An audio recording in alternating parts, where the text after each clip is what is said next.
Starting off with a bang, this episode, we are going to be looking at the reigning Lombardi champs, the Super Bowl champs, Tampa Bay Buccaneers. What are they going to do? What's that whole division going to do? As well as the AFC South, what is that division going to do?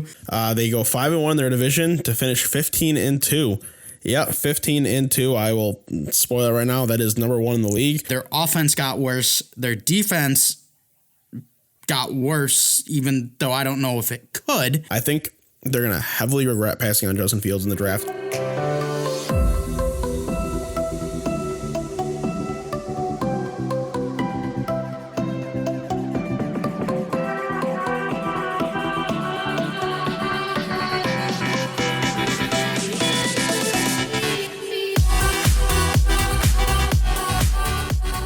Hey everyone, welcome to the WNP podcast. I am your host, Mike Mitchelson, and joining me today, as usual, I don't even know how to do this anymore, my co-host, Chase Crawshaw. Chase, how you doing? I'm doing swell. Thank you for asking. Yeah, it's good to be back. Been a little bit, but we're just ready to roll. I've been kind of chomping at the bit here a little bit. Excuse me. Ready to talk some football stuff. So now that we got a little bit to work with, we're ready to go. Yeah, I'm pumped, and we got some great stuff on the horizon. It's been 2 months since we've come to you, and man, that's it's been quite a little bit. So, Chase, why don't we just talk about what's been going on these past 2 months? I know that we took a little break from WNP because we were doing a lot leading up to the draft. That was also finals time for me. We just wanted to take a little break. We were still over at the Bolts broadcast, so if you were listening there, that's awesome. You got to hear us. But if you haven't, Chase, what have we been doing these past 2 months? I mean, really, it's just been watching our Tampa Bay Lightning, the team that we do a podcast about, just watching them just prance through the Stanley Cup playoffs, get to the Cup Finals. Right now, they're up 3-1 against Montreal. We'll have a further outcome when this episode comes out. Like, we'll know if they won the Cup or if they're going to Game 6. So it's been doing that. You've been doing school stuff. I've been doing work stuff. It's been some relaxed time, but it's been a lot busier than I thought it was going to be as well. Yeah, and we also had some fun trips. You went down to Vegas for a bachelor party. Yeah. I went over to Austin, Texas for a bachelor party. Went up to Mackinac Island. Just got home from being up north. Talked to Johnny about that. Your family is getting a place up at Higgins, I believe, right? Yes, sir. It closed down on Friday. So there we go. We got a lot of stuff going on. It's been pretty fun, but like Jay said, pretty busy. But we're ready to get back in. We're here for football. Last month, I tweeted out, "Can football just come right now?" And then yesterday, I tweeted, "Holy shit! It's been a month since then, and we still have a month to go. Can it come any sooner?" But we're ready for it, and we got some great episodes on the horizon for the WNP podcast. So starting off with a bang, this episode, we are going to be looking at the reigning Lombardi champs, the Super Bowl champs, Tampa Bay Buccaneers. What are they going to do? What's that whole division going to do? As well as the AFC South, what is that division going to do? Going to continue to do division previews over the next 3 weeks, and then we have 2 hot take episodes. Yes, 2 hot take episodes, one for actual NFL prediction hot takes versus fantasy football hot takes. And then, of course, we've got a college football preview as well. A lot in the works. We got a lot of good guests coming on, too. We've got Flashy Stats fantasy podcast host Giuseppe Vitale coming on for the fantasy hot takes episode. We've got my cousin Derek, who is a giant Broncos fan and still owes Chase some money. He's coming on to an episode. I know Chase is looking forward to that. We got Lions enthusiast Graham Weaver coming back on the show, and a couple other people, including maybe Mitch Sr. for the college episode. So all that exciting stuff. But Chase, I first wanted to give you the floor to maybe call out, Davey Lester. I invited him on to this show specifically. He's a huge Tom Brady guy. He was on the show last year, but he said, I don't know. I wasn't very good last year. I don't want to do it. So do you have anything to say about that? Davey, you're a little scaredy boy. You're a little baby. You're a clown. You fit into a lot of these categories. You were okay enough where you really boosted me and Mike and showed our professionalism, our true knowledge, and how great we really are. So, that was nice of you to do that. And you could have done it again this time around. But instead, you just want to sit behind your TV screen. Yeah, and I told him that I'm letting Chase have free reign. He can talk all the crap he wants to about Tom Brady and the Buccaneers. I'm not going to do anything about it. Davey was the one that was supposed to be on here keeping Chase in check with all his crazy stuff about the Bucs. Now I'm letting it go. He didn't want to come on. His fault. Chase, you can do whatever you want. Trash Tom Brady. Tell everyone that Tom Brady isn't the GOAT, that Eli Manning is better because Eli beat him in 2 Super Bowls head to head. Do whatever you want because Davey's not here to put you in check. So that's going to be what's going to be happening on this episode. We're going to start with the NFC South. We're going to be going through each team, doing predictions on their records. And Chase, what we did here is we went through every single schedule and picked out every single game, who we think is going to win, who we think is going to lose, all that kind of stuff. At the end of our division predictions, after we have all 4 teams wrapped up with their records, we are going to be discussing a division MVP and a division rookie of the year. That's for offense and defense. And we used to do it where, okay, who's a possible MVP for the league out of this division? No, we're not doing that anymore. We got one player for the whole division. Who is going to be the best player in this division? Simple. That's what we're doing. So we're going to hop right into it, Chase. Let's start with the NFC South. Who is your number 1 team in the NFC South? What's their record? Why do you think that? I think it's going to shock you that I have the Tampa Bay Buccaneers at number 1. They go 5-1 in their division to finish 15-2. Yeah, 15-2. I will spoil it right now. That is number 1 in the league. I did that at first. Like, that just seems so high. It's a lot of wins to predict one team. But I went back and looked, and I felt good about it. So it is what it is. Tampa Bay Buccaneers 15-2. I mean, it's the same exact team from last year. We saw they finished the second half once they kind of figured out how to gel together. And they're literally just the exact same team. Like, everyone's used to each other. They're going to be able to come in. I think they're going to start off hot and be very hard to stop. Yeah, it's a good team, that's for sure. One thing I want to put out there before I hop into my first team, Chase, how did you approach this? So we did the whole league, right? How did you approach this when it came to the Houston Texans and the Green Bay Packers and their quarterback situations? How did you approach who was in the starting quarterback position for each team when you were going through it? I did it based off of who reported to camp. So no Aaron Rodgers, no Deshaun Watson. That means they are not playing on those teams for me. Okay. I like that. And what I did is I did no Deshaun Watson because that situation is just kind of a mess right now. With Green Bay, I did put Aaron Rodgers in because I don't know. I mean, I don't think he's going to be coming back to Green Bay, but he's not off the team yet, and they want him there.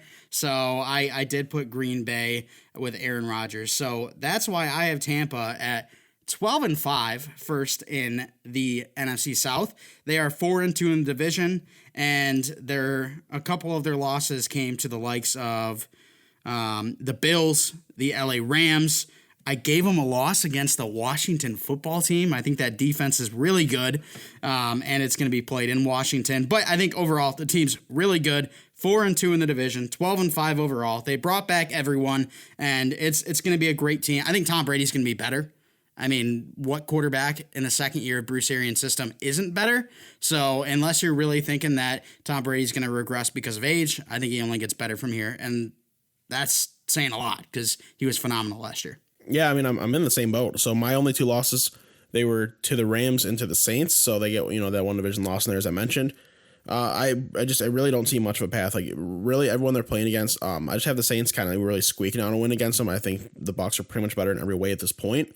And there's some closer matchups that you talk about. I think the football team that they're a team that has a chance. Buffalo, they're a team that has a chance as well. But really, other than that, I think they're just so much better than all the other opponents, except for the Rams. Maybe I mean I still think they're better than the Rams. I still have the Rams taking over one. But they're just. I really don't see how they're not just the best team on paper this season. When you're coming off of a championship run and you keep those guys together, it's hard to try to discount that. And I agree, 100%. Tom Brady will be better this season. It's exactly why I went out and traded for him in Dynasty. You don't trade for 40-plus-year-old quarterbacks in Dynasty unless they're Tom Brady. I think he's going to have an awesome year. It's a scary team, and I said they were 4-2 in my divisions. Who do you think their two losses are to? I'll give you the one, the Saints, but who's the other one to? It's definitely the Falcons. No, it's the Carolina Panthers in Week 16. It's end of the season, and I think that they're already going to be locked up when it comes to their record and everything. I think maybe they give Brady a little rest. Week 16 isn't really a week to be resting players, but I don't know. I felt like Carolina, they're going to be a much improved team this year. They've got a better defense. I'm a huge Matt Rule believer. And the Bucs, maybe not expecting the most out of them. And they're going to lose to Carolina in Carolina. But Chase, let's move on to our second team in the division. Who do you have, and do they make playoffs? So I have the New Orleans Saints not making the playoffs with a 7-10 record, going 3-3 in the division. You want me to talk about them right now, or do you want to go on to say yours as well? Go ahead. You can talk with the Saints. All right. So we look at this team. There's going to be a weird quarterback battle between Jameis Winston and Taysom Hill. I think Jameis Winston has to win that battle. I don't know how Taysom Hill legitimately wins that quarterback battle. So you got to assume Jameis Winston's going in. It should make it an exciting passing offense. But the amount of cuts this team's had to make throughout the offseason, they've just had to cut cap hit after cap hit after cap hit after cap hit. It's just a shell of themselves from even a couple of years ago, even from last season. So I really see this team, kind of taking a step back, really learning that transition to Jameis, see if he's able to, at least keep the team afloat. I think he'll be able to. And then you can try to hope retool when you've got a little more money in the future. But they're going to be a team that's kind of in a really awkward spot for the next couple of years because of those horrible cap hits. I agree that they take a step back this year, and even a step back that kicks them out of the playoffs. I don't have them making the playoffs. However, I've got them at 9-8. I think they're still going to be a very competitive team. They still have superstars on their offense and Alvin Kamara and Michael Thomas. There's some players out there like Adam Troutman that a lot of people think could have an impact, not only in the game, but also in fantasy.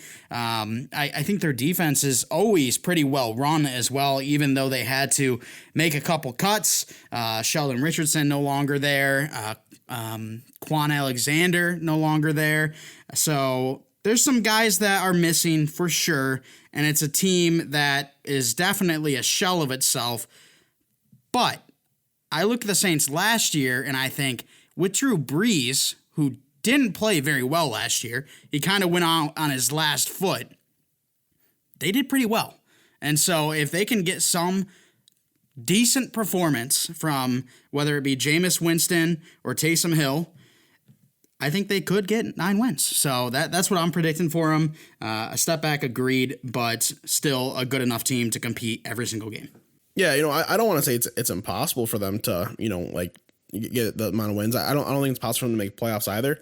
Just, kind of the way it worked out.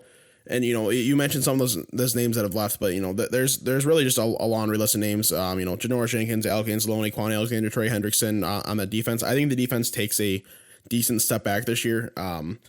They should still be like a competitive and better than some teams in the league, but I think they're going to take a step back, and that's really what's going to bring them down.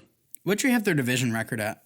3-3. Okay. I went 4-2. I had them sweeping the Falcons. Not a big Falcons guy this year, and you'll learn about that as we get to them. But Chase, your number 3 team in this division is who? It is the Carolina Panthers. They go 5-12, going 2-4 of the division. So this really isn't an indictment on them as a team. I like Matt Rule. I like his coaching staff he's assembled. I think Sam Darnold has a good chance to take the right steps here.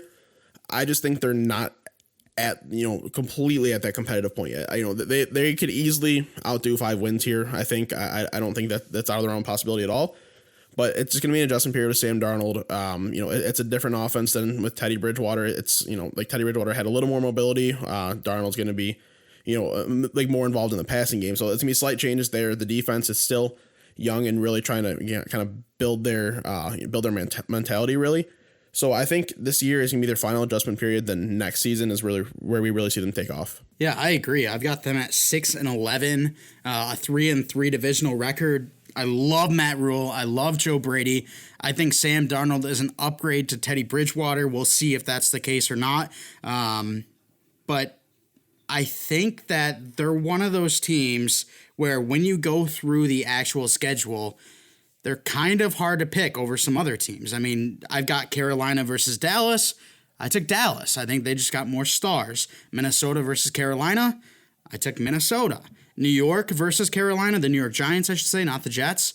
I took the Giants. So there's just same on all three. Like they're very middle of the pack, towards the bottom of the pack, where like they have a lot of potential. And could I see them even get up to like 9 wins? Say they beat all those 3 teams. Could I see that? Sure, it's possible. But at the same time, I'm not going to be betting on it. Still, huge fan of Matt Rule, huge fan of Joe Brady, huge fan of what they're doing overall there in Carolina. Just this year is not going to be the year where they get over that hump. Yeah, and the thing that, like, cause I like Matt Rule too, so the thing that like scares me with how I projected it, I have them starting the season 3-2, so that means they go 2-10 the rest of the way. If that were to happen, that could be enough to make a team want to fire a coach. I hope that they're going to put enough faith in Matt Rule. They paid him a lot of money for a reason. He's someone who was building a great program at Baylor. So you want him to come in and just like let him take his time, let him kind of build that team. So hopefully they don't jump the gun and just do something they're going to regret in the future. So whatever happens this year, just let it happen. And next season, if this happens, they'll have a decent draft pick.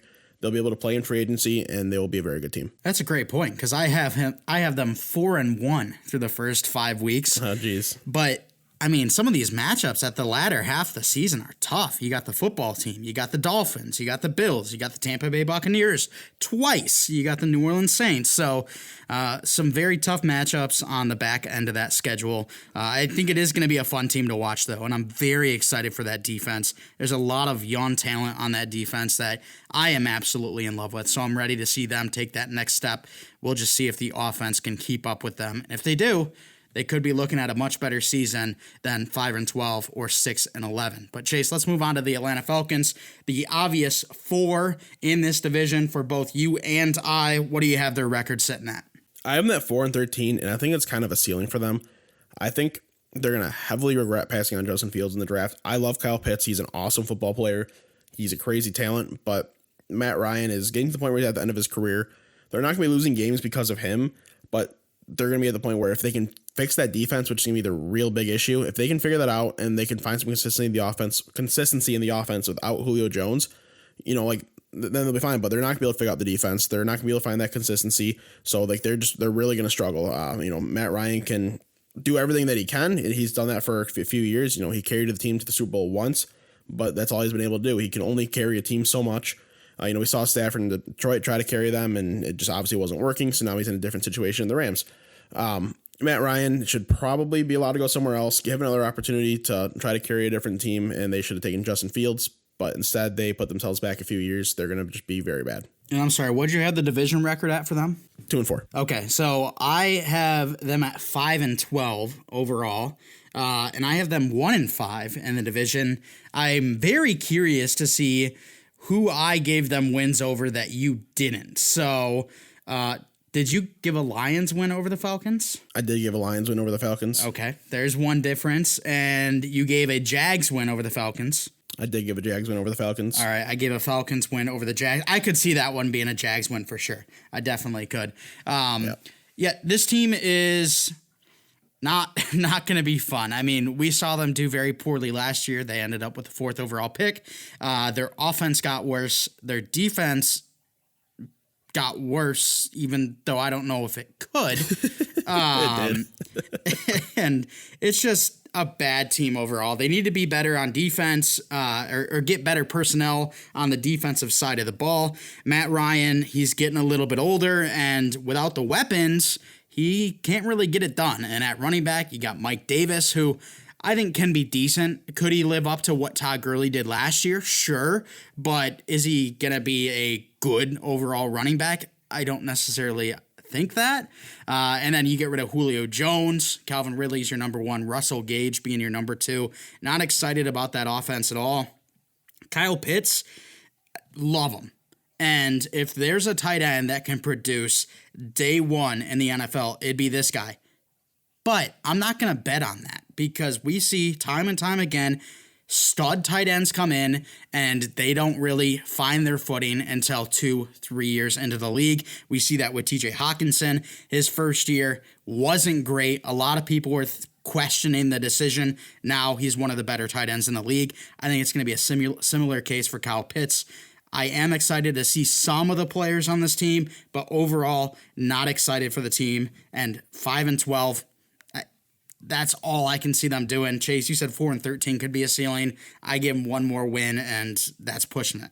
Yeah, I really would not be surprised if they finish bottom 3 in the league at all. That's very possible. That is definitely possible. But Chase, we're going to now look at the division MVP and the division rookie of the year. You've got one choice for MVP, one choice for rookie of the year. That includes offense and defense. You only get one pick. So I want to hear your MVP first. I only have one. I went through these teams and looked at them all. There's literally one player I could fathom choosing as MVP, and that's Tom Brady. It just flat out is Tom Brady. He's got a legitimate chance to do it. He should improve this year. He's going to be throwing 40-plus touchdowns, I think, easily. So, I don't know how you could say anybody but him. If you want to say the Panthers somehow get to the playoffs, then sure, it'd probably be on the back of Christian McCaffrey. But at the end of the day, it's Tom Brady. And I was thinking maybe Ronald Jones, maybe Sam Darnold. But yeah, definitely Tom Brady. He's really the only choice guys here. I think same with the Saints. If they do something spectacular, you can look at Alvin Kamara. But those are really the two names that can be discussed under Tom Brady, Alvin Kamara, Christian McCaffrey, and that's pretty much it. I mean, unless the Falcons somehow get to the Super Bowl again, that'll be on Matt Ryan's back, but Agreed. That's not happening. Agreed. If they make the playoffs, then it's because Matt Ryan broke the passing yard record and threw 50-plus touchdowns. That's the only way. It's literally the only way. Mm-hmm. All right, well, that's it for the MVP. Let's move on to Rookie of the Year. Chase, who do you got? So there's, I think, two very, very clear options. I think you might go the other one, so I'll go this one. Kyle Pitts, tight end, of course. He's what everyone calls a unicorn. He's just supreme talent. I think he's going to be used a lot in the slot, kind of in a wide out, more of an H-back type of tight end role. He's not going to be necessarily in line too much. He'll block if he needs to, but it's not going to be something you see him doing too often. I don't think it's going to be a Mark Andrews situation where he's only on the field to catch the ball. I think they're still going to use him as a blocker because they spent a 4th overall pick on him. You got to use the guy. So he should be out there a lot. I think he'll get a lot of targets. I wouldn't be surprised if he's the most targeted player in this offense, even with Calvin Ridley there, just because I think he's going to be just such a mismatch. They're going to have a hard time figuring out if they want a slot corner covering him, if they want a linebacker covering him. It's going to be a mess. So I think he's going to have a lot of mismatched situations and have a fantastic year. Kyle Pitts is definitely a guy to be looking at for rookie of this division, top rookie of this division. Do you think that he could be top 3 in the whole league when it comes to Rookie of the Year? I don't think it's impossible because this team will be throwing the ball a lot. I don't do projections. If I sat down and did projections, though, I would have to guess Matt Ryan will be in my top 5 at the lowest for attempts in the season. I just don't know how they don't pass the ball such a high amount.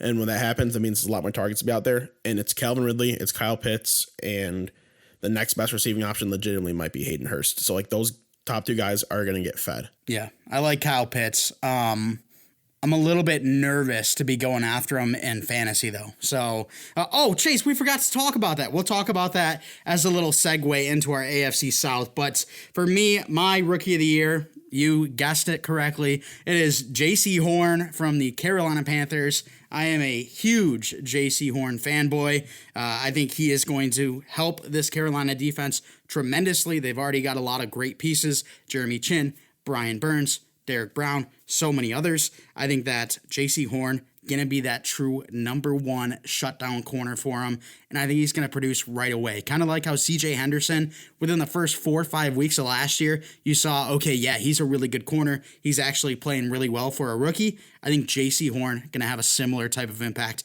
immediately. Oh, I agree. I think Horn winding up in Carolina was probably one of the best fits for him because he's going to a young backfield. They showed faith in Jeremy Chin last year, and he had a fantastic season. So J.C. Horn's going to come out here and he's going to get legitimate playing time. He'll be at least a top 2 corner, at the absolute worst on that team. So he's going to be getting the coverage. He's going to get a lot of usage. I think he's going to draw some pretty good matchups too. And he's a fast dude. He's an athletic dude. So he's going to be going against kind of athletic freaks. And, if you're going against athletic freaks more often than not, if you're a decent enough coverage corner, you're going to be able to win those 50-50 balls more often than not. So it becomes more of a 60-40 type of thing. So he's going to have a lot of pass breakups. I don't think he's going to have too many catches allowed this season. I think he's going to put up really nice numbers for a rookie corner. I'm excited for this division, but I think it's going to be kind of straightforward with Tampa at the top, Atlanta at the bottom. However, I will say I could see a possibility of Carolina being number 2 instead of New Orleans. What do you say to that? Yeah, I don't think it's impossible. I kind of hope it happens. I like the Panthers way better than the Saints. The Saints don't do too much for me as a team, and the Panthers are building something young, something special, so I would be perfectly fine if that happened. Going to be very exciting. But, Chase, 2 things before we hop over to the AFC South. You mentioned it with the Atlanta Falcons. You think they might regret passing on Justin Fields. Another team that passed on Justin Fields, the Carolina Panthers. We talked about both of them. And then one more team I wanted to talk about, the Denver Broncos. They also passed on Justin Fields. Do you think that every single one of these teams are going to regret that decision? I was just thinking about it a couple days ago. Man, all of these teams could have Justin Fields except Carolina. They put their money in Sam Darnold's hands. Drew Lock and Teddy Bridgewater are over in Denver, and they think that's better than going after Justin Fields. The Falcons, they thought keeping Matt Ryan would be the better idea. What are your overall feelings? Do you think that one of these teams should have went and got him? Do you think that all of these teams should have? What are your thoughts? I think the only team that has a chance to not regret this is the Panthers, and it's still kind of a long shot. Sure, you can say Sam Darnold's younger than Joe Burrow because that is the case. It's crazy to think, but he is. He came in the league very young. And we don't see quarterbacks get the second opportunity at such a young age. You try to look at quarterbacks getting second opportunities, and it very rarely works out. But it happens when they're 26, 27. They've already hit that development point where they're not going to be getting any better in a new system. Sam Darnold has a legitimate opportunity to get better in a new system because he's still so young. So that's the only team that has a chance of not regretting this. But at the end of the day, I project Justin Fields being a much better quarterback than any of the guys that are on these teams. So all 3 of these teams should end up regretting it. I absolutely agree. And I agree with the sentiment of Sam Darnold, too. He could improve for sure. Going from Adam Butthole Eyes Gase over to Joe Brady, one of the better offensive coordinators in the league. I think he could have a resurgence, but, I mean, Justin Fields is phenomenal. He was my number 2 quarterback. I believe he was your number 3 behind Trey Lance and Trevor Lawrence. Yep. So he's really good, and I'm actually excited to watch the Bears solely because of him. Obviously, I'll have to wait a couple weeks because there's no way Andy Dalton's not our starter. But, it is what stupid. It is. Chase, final thing before we hop into the AFC South. We're doing a fantasy draft, yes, and the draft order was just announced earlier today. This is your league. It's a super flex league. I was hoping tight end premium and 6-point passing touchdown. That was not the case. However, I did get the first overall pick. Yeah, so how I did this, I know a lot of people that a lot of people in the league listen to this, so they know, but what I did was, you know what, I could just do a show where I pull names out of a hat like I normally do. Let's just do something a little different. So I instead created 2 groups of 12 groups of 24 options total. So 2 in each group of letters. So the letters A through X. And then I went to each person, going inverse standings of last year. Plus we expanded 2 teams. One of the teams was co-shared last year. So they were ended up at the end anyway. But, Garrett, he got the first pick. So I thought, hey, pick a letter. And then he picked the letter G, I think is what he picked. And then G came with the letter Q, for example. So then those 2 were together and out, and then kept going through that. And that's how the picks got assigned. So Mike happened to get extremely lucky and somehow got the first overall pick out of that after he tried to get me to tell him which pick was first overall. And of course I wasn't going to do that, but it worked out for him anyway. I don't know. I don't know if you liked how that worked or not, Mike. I thought it was a cool idea. It's just do something like that in the future. What do you think? Oh, I don't think it was luck. I think it was skill, first of all. My God. I thought it was, looking at it with the first overall pick, I loved it. However, I will say if I got the 12th overall pick, I would have fucking hated it. So I am happy with how it panned out, and I did a little reverse psychology on Chase. I said, I took the letter L. I said, give me L because that's what I've been taking in your league the past 3 years, and it'll probably correlate with the 12th overall pick. Sure enough, Chase replies back, incredible is all I'm going to say. And yes, it ended with the first overall pick. So as of right now, I'm on the clock, and we got some time, but I think I'm going to be going with a running back because Everyone wanted to keep running back supremacy in our league, so didn't want to do the tight end premium, didn't want to do the 6-point touchdown. So I'll keep it with tight end or running back supremacy and take a running back first overall. Yeah, I mean, even if it was 6-point passing touchdown and tight end premium, I still think I would go running back first overall as CMC, because if he's healthy, like, there's just no fantasy asset like him. It's just completely different. It doesn't matter the platform. He's just so dominant, and he should be healthy this year. I mean, it wasn't like it was a season-ending injury last year. It was all sorts of different injuries that cut him out at different times, so he should be good to go this year, and he should be dominant. You know, one thing that I don't think a lot of people talk about that I'm actually really excited for? What's that? CMC last year obviously had the injury, didn't play much, but that was the first year with Joe Brady. Now he's going to be coming back healthy. Can he stay healthy? If he does, how good can he be in Joe Brady's system? Joe Brady, amazing offensive coordinator at LSU. He had Clyde Edwards-Helaire. Clyde Edwards-Helaire popped off. He went as the first running back in his draft class. Could CMC even be better than what he was 2 years ago? I don't want to say it's impossible, especially with an extra week in terms of just like his like numbers. Like it for sure is in the realm possibility. So definitely going to be an exciting player to keep an eye on, and might be the first overall pick. Not going to give it away. Not going to pull a Joe Sakic and announce my first overall pick immediately. But that's going to do it for that talk, Chase. Let's move on to the AFC South, the final division we're covering in this episode. Same format. Going to be going team by team, records, MVP, Rookie of the Year. So, Chase, your first team is who? Do they make the play? Well, they have to make the playoffs. What's their division record? What's their overall record? So my number one team is the Indianapolis Colts, going 11-6, 5-1 in the division. Of course, they win the division, so they make the playoffs. I like Carson Wentz still as a quarterback. I think he's got a chance to bounce back. You know, if it doesn't work, then this team's going to be an absolute just shit show, and this prediction will definitely be inversed. But I think Carson Wentz is going to assist them. He's going with a great offensive line, a really talented running back group, some good young receivers who I have a lot of faith in, and a fantastic tight end group as well, too, that I have a lot of faith in. So that offense should be able to operate very well, and then it's a strong defense. So even if he is struggling, the defense can bail him out a lot, too. So this team, they've got a good mix for recipe for success. I don't think they're necessarily going to be dominant. 11-6 is a very respectable record. But yeah, it's far from dominant. They're losing to the teams like the Rams, they're losing to the Bucks. I have them losing both times to the Titans, actually, and still the Titans finishing below them in the division, funny enough. But I think they definitely got a good chance of winning this division. Didn't you say that you had them going 5-1 in the division? Yeah. I read it completely wrong. Sorry. You're good. So what you're saying is you have the Indianapolis Colts first in the division, 11-6. 5-1 in the division. Yep. That's what you're saying. Yeah. I read my picks wrong. But yeah, so like I have the Titans beating them in week 8, and then I just read that twice. Well, I wanted to make sure that I was on the same track, because that is the exact prediction. I have the Indianapolis Colts first in the division, 11-6, 5-1 in the division. I didn't expect this to happen. We didn't do this together. We didn't send each other our predictions.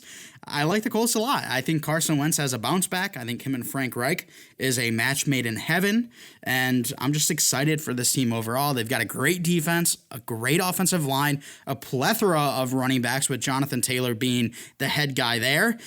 Some wide receivers, if they can get some more production out of Paris Campbell and Michael Pittman, that could be a decent little unit, and I'm just excited for the team overall. And I hate the Titans, so that helps. Yeah, and I think the Titans will be a good team too.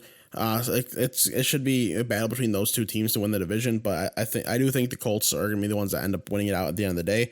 I really like that team all around, and if Carson Wentz finds his form again, like, they could easily be better than this. One thing I want to know, Chase, week 1, Indianapolis versus Seattle. Who do you have taking that? Indianapolis. So do I. I thought I was being a little spicy, because Seattle's a good team. I like Seattle, and having Indy come out, take it at home, I thought it was a little bit of a spicy pick, but seeing we're on the same track, I absolutely love it. Let's move on to the Tennessee Titans. They are the obvious number 2 in this division. What do you have their record at? Do they make the playoffs? So I have the Tennessee Titans, funny enough, at 11-6, 5-1 in the division, and making the playoffs. So these teams are 4-5 in the AFC in terms of their standings from my predictions. So funny enough, it's just the Colts happen to get the edge for whatever reason in this predictor. And I do think even if they have the same record and they'd split each other in the division, that like the Colts would probably come out on top. I think they'd have the better point differential, and that's what gets you that edge. So the Titans should be a very awesome team this year. The defense is what's going to be a bit of a concern, but I have enough faith in it. I have enough faith in Mike Vrabel that they're going to be able to figure it out and be okay. And this offense should, I think, legitimately has a great chance of being just like all time. I think Derrick Henry is someone who can, repeat, maybe not necessarily repeat, but get very similar to what he did last year while also being involved more in the passing game because they're going to throw the ball more this season. They got Julio, so they have two legitimate number one receivers between Julio and AJ Brown, so they can just kind of toss the ball between those two. The tight end group's a little iffy, and the offensive line is improved, so this offense should be absolutely dominant. It's just all about if the defense can keep up. It's definitely a good team. I have them at 10-7, 4-2 in the division. They just missed the playoffs to the number 8 team in the AFC for me. This is a team that can do a ton of damage. Chase was saying an all-time offense. It could be with Julio, A.J. Brown. Ryan Tannehill's been very underrated since coming over to Tennessee. Derrick Henry, obviously a beast.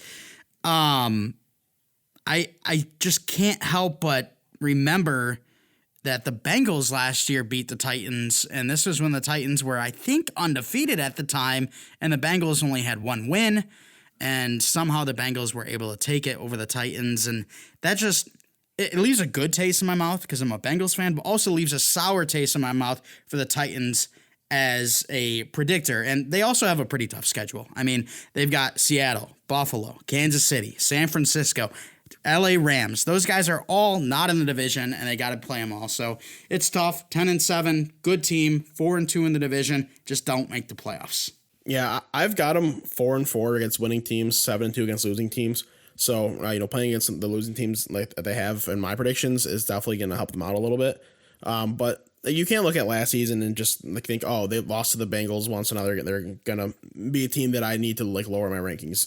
It's the NFL. Any team can win on any given day. We saw the Jets win 2 games last year. They should not have won 2 games last year. Honestly, that roster was not good, but it's the NFL. You find ways to win, because the willpower eventually will sometimes just win out. And that's what we see. So, you can't just look at the Bengals winning that game when they were kind of struggling and just have the sour taste in your mouth, I think. That's true, but the defense did get worse in the offseason. So yeah, it did, but I'm not that.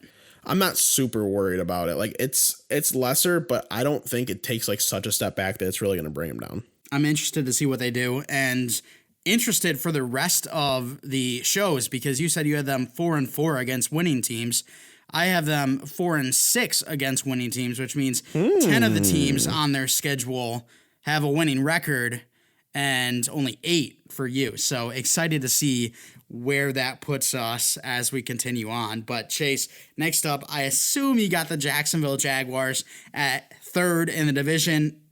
If not, I'd be pretty shocked, not going to lie. Yes, I do have them 3rd in the division, 6-11, 2-4 in the division total. So not bad. It's going to be an adjustment year. I don't know how I feel about Urban Meyer as a coach. I like their roster more than I like their head coach, which is the only reason I gave him 6 wins. If the roster was a step back and Urban Meyer was the guy, they'd be a 4 or 5 win team max for me. But 6 with a possibility of 7, maybe 8, I really don't think it's impossible because Trevor Lawrence he should be primed to have a very, very good rookie season. The offensive line is pretty solid. It's an awesome running back group. It's an awesome receiving group. The tight end is the only question. It's a question for a few teams in the NFL, and I think they can work around it. They got Tim Tebow, the man. He's in the league in receiving yards anyway, so it doesn't matter. But I think this Jags team is going to be showing a lot of signs of promise. There's going to be some growing pains. They're going to lose some games because of some bad overall team play offensively, especially with how young it is. The defense is also young too, but I think the defense is not necessarily going to be the reason they lose.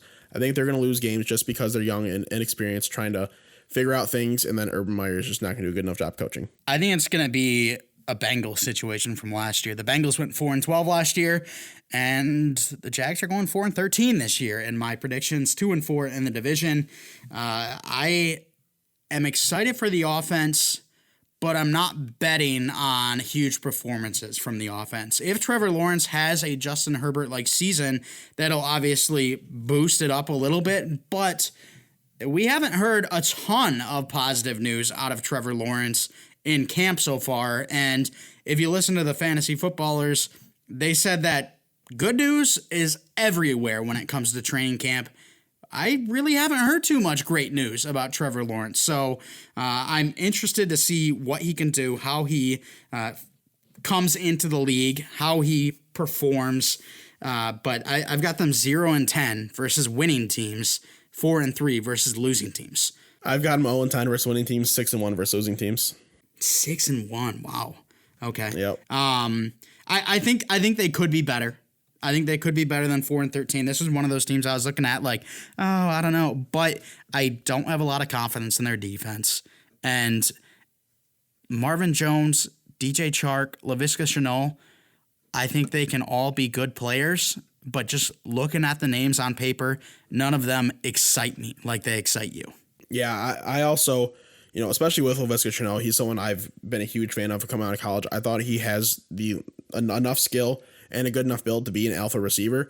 And I think we're really going to see that this year in Jacksonville. I think he's going to take that next step. I think he's going to be the perfect target option for Trevor Lawrence. So I expect a great amount of chemistry there. And I would be shocked if Laviska doesn't lead the receiving group if he's healthy. So you got the Jags beating the Falcons. We talked about that already. I'm interested to see what other team you have them beating that I don't. Is it my Bengals? I have your Bengals winning, actually. Is it the Patriots? I have the Patriots winning in Week 17. Okay, let's see here. I assume you have the Dolphins beating them? I have the Jags beating the Dolphins. Okay, that's where the difference is. I've got the Dolphins over the Jags, the Falcons over the Jags. But I said when we were going over the Falcons, I could definitely see the Jags beating the Falcons. So going to be interesting to see what they can do. I'm excited for the offense. I really am. Travis Etienne coming in, Trevor Lawrence coming in. It's going to be exciting whether they're good or bad. It's new faces, new places. It's going to be fun. 100%. All right, the Houston Texans are next, and this is not a team I am excited for. I've talked about being excited for multiple teams here. This is not one of them. I don't know who the starting quarterback is, Tyrod Taylor, unless your boy Davis Mills comes in and steals the job. I don't know. What's your record? What's your prediction? Are they the worst team in the league? So I'll talk about their starting quarterback position a little bit more in depth when we get to our hot takes episode, but I think we will see both Tyrod Taylor and Davis Mills during the season. En route to them going 2-15, 0-6 in the division, last place of the league, getting the first overall pick. So this team, the only reason they could ever win any games, other than you're bound to win games in the NFL. The only reason they could actually win legitimate games is if Deshaun Watson's in there because he's just too good to lose 15 games a season. But Deshaun Watson will not be there. I just don't think he plays football at all this season. So you got to try to project him without Deshaun Watson, and it sucks. It's ugly. It's gross. The running back room is very underwhelming. It's just a bunch of old veterans. Philip Lindsay's probably the most talented guy in the backfield. Maybe David Johnson still is. Regardless, it's not really what you love to see. The receiving group, Brandon Cooks is still talented. Nico Collins is probably their second receiver, and he's a third-round rookie tight end. It's not optimistic. Brevin Jordan's probably the number one tight end. He's a fifth-round rookie. That's not good. Then you go to the defensive side of the ball, and no more J.J. Watt. They obviously don't have Clowney anymore. It's just a shit show. They are just full of holes everywhere, kind of like me. They're really going to struggle this season. They're really bad. And I was just thinking, I was going to put it out there that it's sad when the best overall position group you have is your offensive line. And I was thinking, wait, should I put that out there? Is that really their best position group? But then I'm looking and I'm like, what else would it be? It's definitely nowhere on the defense. And maybe you could argue wide receiver if Nico Collins performs, but the team is really bad overall. I've got them 2-15. I got them 1-5 in the division. Chase, I'm interested to see who you have them beating that's not in the division. I assume you have them beating the Jets, but I don't know who else you have them beating. Don't assume. Makes an ass out of you and me. They end up beating your Carolina Panthers and your Miami Dolphins. You are not high on the Dolphins this year, are you? Let me see. I'm not like.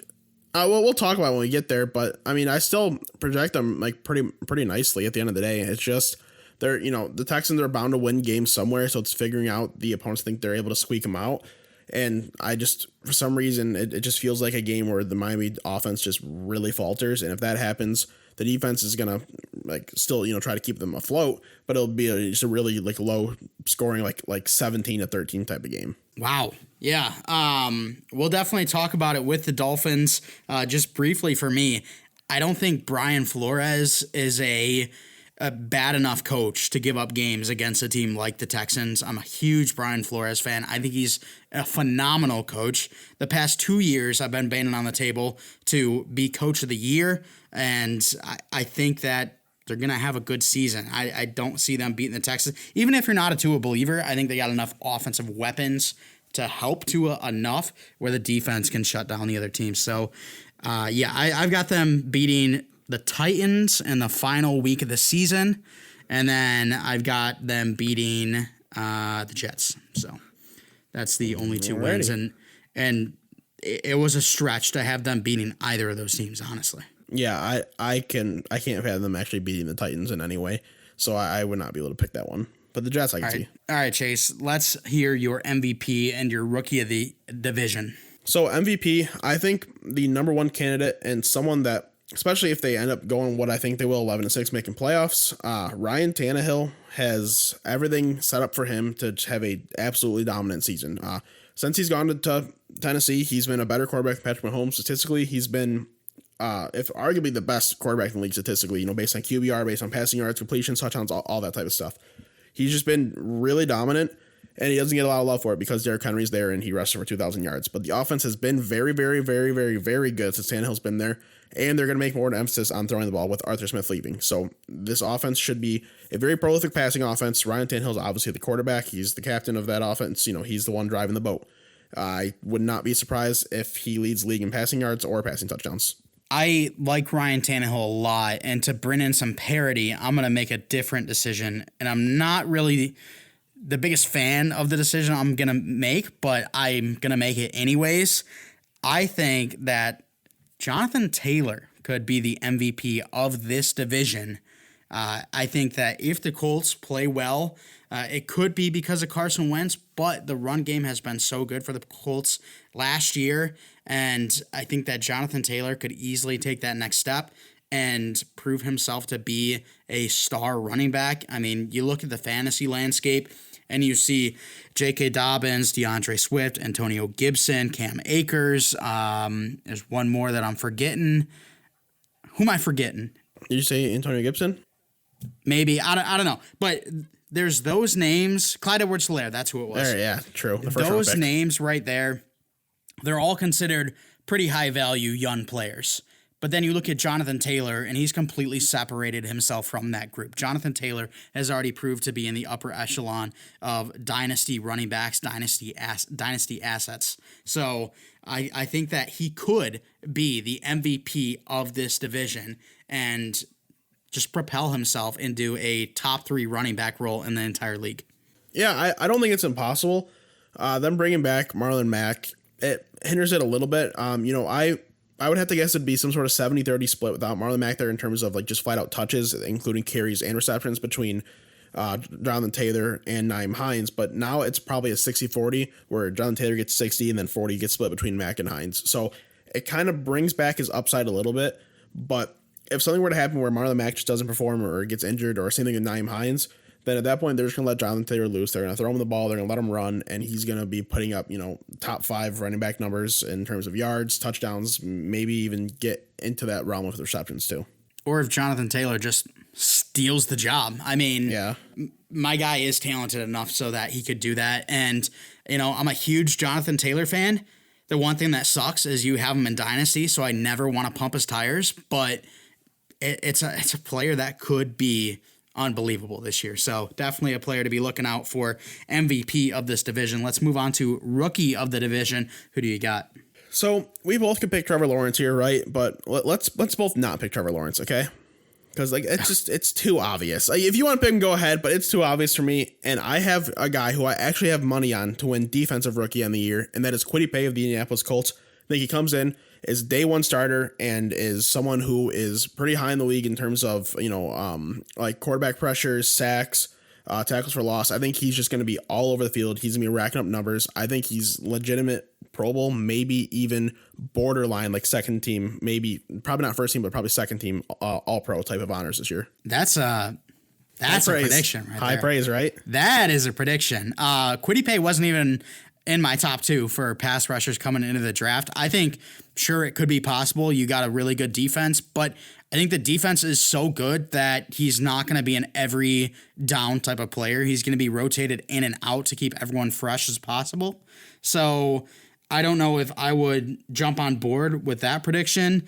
And if it's not Kwity Paye and it can't be Trevor Lawrence, Travis Etienne, I don't know. I'm not a big fan of Caleb Farley. If we go to the Texans, we're looking at David Mills and freaking Nico Collins, Brevin Jordan. Like, I think it's an easy Trevor Lawrence. And clearly it is, but you're boring. There's no one else. All the other guys that you're a fan of in this division with Kwity Paye and Caleb Farley, I'm not on that same landscape as you. Like, I think they're good players, and I think they can be good players, but I don't think they're going to be day one big impact guys. And if you don't have day one big impact guys, like I see with J.C. Horn, who I mentioned in the last rookie of the NFC South division, then it's got to go to the obvious pick, and that's Trevor Lawrence. But I think Caleb Farley has at least, I'm not say at least, but like he very well could have as much day one impact as J.C. Horn. It's just he's going into a little more of a crowded like defensive back room, which is why it might hinder that upside a little bit. But I still think he's going to be a very good rookie, especially for a corner. I haven't kept track of his injury progress, but I know that there was a lot of concern with that coming into the draft. After the draft was over, I haven't kept up with that. So I'm going to have to look at that and get updated with his situation, because it's going to be tough coming back from serious injuries, serious surgeries, to perform immediately in the NFL. It's going to be tough, but the good thing for him is he is going to be playing against the Texans a couple of times, so he's going to be able to get his footing against Tyrod Taylor or Davis Mills and whoever they got over there. Agreed. So that's going to do it for our AFC South division. AFC and NFC South done. I think next week we're going to be doing AFC and NFC East. Then we're going to be looking at the West and the North. For the North division, we've got our Lions enthusiast Graham Weaver. We've got our Denver Broncos enthusiast Derek Rivard coming on for the West divisions. And then it sounds like right now, our resident Josh Hossein will be on the AFC and NFC East next week. So we'll see. Cross your fingers. Will John make it, or will he be sleeping in until 5 p.m. again, and we'll be doing it just us two? Who knows? Chase, you got a prediction on that? I think he will make it this time, because he knows he will never live it down if he doesn't make it. It's been twice now. And we all know baseball. 3 strikes, you're out. So we'll see what happens. But that's going to do it for the show. We want to thank you so much for coming out, giving us a listen. If you want to stay up to date with all that we do, you can follow us on Twitter at WNP Sports Pod. That's again on Twitter at WNP Sports Pod. We also have a Facebook and an Instagram. So we will put those links down in the description below. If you're listening on YouTube, if you could please give us a like, subscribe, and hit the bell to turn on notifications. Also, comment below what you think about our predictions. Are we wrong? Are we right? What are your thoughts overall? If you're on a podcast platform, if you could please follow and give us a 5-star rating, we would really appreciate it. That's going to do it for us. Thanks so much for coming out. And as always, we're not professionals.